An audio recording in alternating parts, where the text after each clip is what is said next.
कभी कभी रातें सिर्फ अंधेरी नहीं होती, वो जिंदा होती हैं, सांस लेती हैं।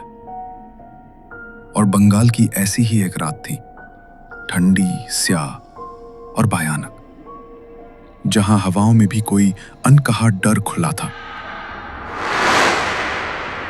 इस रात की शुरुआत एक आम सी कहानी जैसी लग सकती है। एक छोटा सा गांव, धान के खेत, मिट्टी से बने घर और उनके भीतर सोते लोग। लेकिन आधी रात के बाद जब गांव का हर कुत्ता चुप हो गया और घड़ी की सुइयां 3 पर ठहरी, तभी शुरू हुआ निशी दाग का खेल। निशी, एक ऐसा नाम जिसे गांव के बड़े बुजुर्ग भी फुसफुसा कर लेते थे। कहते हैं वो बुलाती है तुम्हारा नाम लेकर, बिल्कुल वैसे जैसे मां पुकारती है। और अगर तुमने पलट कर देख लिया तो तुम फिर कभी इंसान नहीं रहते। राजा रहाट गांव की गलियां अक्सर दिन में चहचहाट और मिट्टी की खुशबू से महकती थी, लेकिन रात होते ही यहां एक अजीब सा सन्नाटा पसर जाता था। यह सन्नाटा सिर्फ मौन नहीं था, इसमें एक डर, एक इंतजार छिपा होता था। लोग अपने घरों के दरवाजे सूर्यास्त से पहले बंद कर लेते और हर खिड़की से दिया जलता, मानो हर लौ किसी आत्मा से रक्षा कर रही हो। इसी गांव के किनारे पर खड़ा था एक प्राचीन बट वृक्ष, घना उलझा हुआ, मानो उसके नीचे समय भी रुक गया हो। लोगों का मानना था कि वही बट वृक्ष निशी का घर है, एक अनदेखी आत्मा जो पुकारती है और तुम्हें तुम्हारे अपने की आवाज में बुलाती है। उस रात जब गांव में काली पूजा की तैयारी चल रही थी, चारों ओर दियों की रेखाएं खिंच रही थी, तभी एक पुरानी हवेली की छत पर खड़ा रमेश चुपचाप आसमान को निहार रहा था। हवा थमी हुई थी, पर अचानक उसमें एक फुसफुसाहट सी खुल गई, एक हल्की आवाज, जैसे किसी ने उसके कान में कहा, रमेश। उसने चौंक कर इधर उधर देखा, पर कोई नहीं था। और फिर दूसरी बार वही आवाज, जरा नजदीक से, जरा स्नेह से, रमेश आओ ना। यह उसकी बीमार पत्नी लता की आवाज थी, लेकिन लता तो बिस्तर पर थी, तो फिर ये कौन था? रमेश का मन डगमगाने लगा, उसके कदम खुद ब खुद आवाज की दिशा में चलने लगे।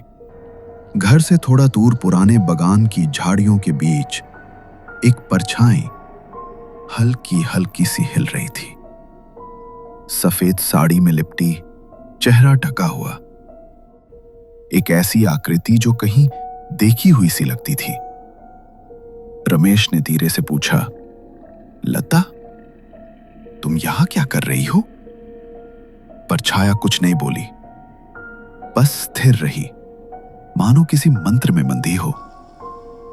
अचानक हवा तेज बहने लगी, झाड़ियों ने सरसराहट शुरू की और उस क्षण रमेश ने वो सबसे बड़ी भूल कर दी। उसने उस छाया की आंखों में झांक लिया। अगले ही पल उसका चेहरा डर से स्याह पड़ गया। गांव के लोग कहते हैं, यदि तुम निशी की आंखों में देख लो तो वो तुम्हारी आत्मा के भीतर घुस जाती है और फिर तुम सिर्फ बाहर से जिंदा रहते हो। रमेश को वो रात आखिरी बार गांव में देखा गया। 3 दिन तक गांव में हर कोई रमेश को ढूंढता रहा। उसके परिवार ने पुलिस को भी खबर दी, लेकिन कुछ पता नहीं चला। तीसरे दिन गांव के उत्तर दिशा में एक पुराने सूखे कुएं के पास एक झाड़ी के नीचे कुछ चमकता हुआ देखा गया। पास जाकर देखा गया, वो रमेश की लाश थी। उसकी आंखें खुली की खुली थी, जैसे उसने मरते समय भी किसी ऐसी चीज को देखा जिसे शब्दों में नहीं बताया जा सकता।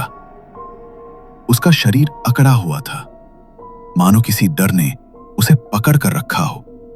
मगर सबसे रहस्यमय बात थी, उसके दोनों कानों में एक ठूसी हुई रुई इतनी गहराई से भरी गई थी कि जैसे उसने किसी आवाज को सुनने से बचने की बहुत कोशिश की हो।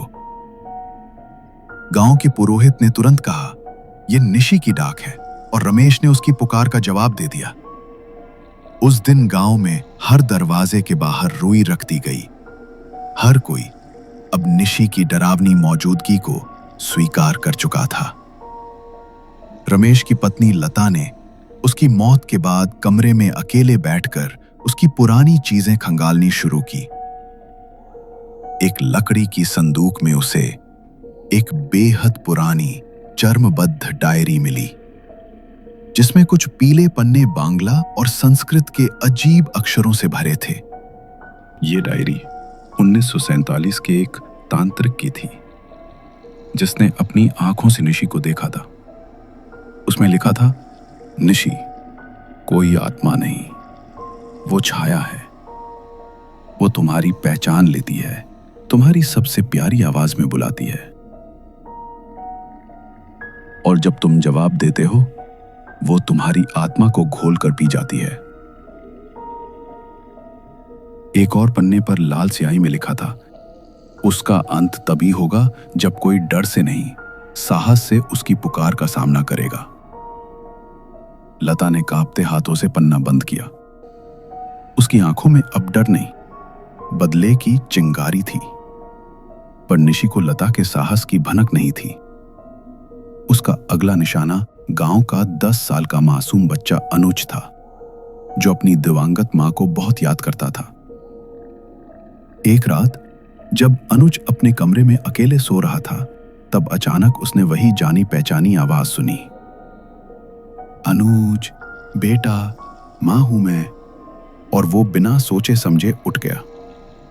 उसकी छोटी बहन ने देखा। वो अजीब चाल में दरवाजे की ओर बढ़ा और बिना किसी से कुछ कहे बाहर चला गया। सुबह अनुज भी गायब था। गांव के लोग अब समझ चुके थे, निशी अब सिर्फ बड़ों तक सीमित नहीं थी।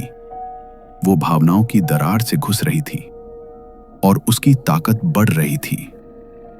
अनुज के गायब होने के बाद गांव पूरी तरह दहशत में था, मगर लता ने अपने भीतर एक आग महसूस की। उसने तांत्रिक की डायरी से एक पुराना मंत्र पढ़ा, एक ऐसा मंत्र जो निशी को उसकी छाया से अलग कर सकता था। मगर एक शर्त थी, मंत्र को तभी पढ़ा जा सकता था जब निशी स्वयं तुम्हें बुलाए और तुम उसे जवाब न दो। यह आत्मा और आत्मबल के बीच की सीधी लड़ाई थी। उस रात लता अकेले बट वृक्ष के नीचे बैठ गई, एक दीपक जलाए, कांपती सांसों के साथ। गांव के लोग डर से घरों में बंद थे। हवा रुकी हुई थी। तभी वो आवाज आई, लता, मैं रमेश हूं, देखो मेरी तरफ, मैं वापस आ गया। लता की आंखें भर आईं, मगर उसने अपनी आंखें बंद रखीं। उसने मंत्र जपना शुरू किया। उसकी आवाज कांप रही थी, लेकिन बढ़ रही थी। निशी अब छटपटा रही थी। और फिर एक दर्दनाक चीख, जैसे कोई सदी पुराना डर अब जलकर राख हो गया।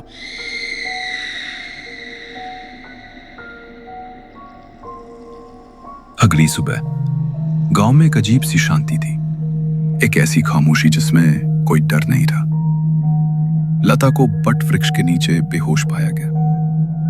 उसके पास राख हो चुकी तांत्रिक की डायरी थी, जो मानो अपना अंतिम अध्याय खुद कह चुकी थी।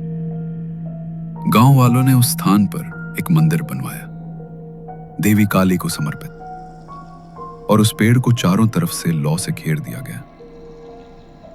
लोगों ने राहत की सांस ली और भीतर ही भीतर एक बात जान गए थे, निशी मरी नहीं है, वो सिर्फ सोई है, अगली डाक तक। अगर कभी रात के अंधेरे में कोई तुम्हारे नाम से पुकारे, वो भी उस आवाज में जिसे तुम सबसे ज्यादा प्यार करते हो, तो एक पल ठहर जाना, सोचो, क्या वो वाकई तुम्हारा अपना है या वो निशी है जो अब तुम्हारे भीतर उतरना चाहती है। क्योंकि डाक सिर्फ बुलावा नहीं होता, कभी कभी वो मृत्यु का निमंत्रण भी होता है।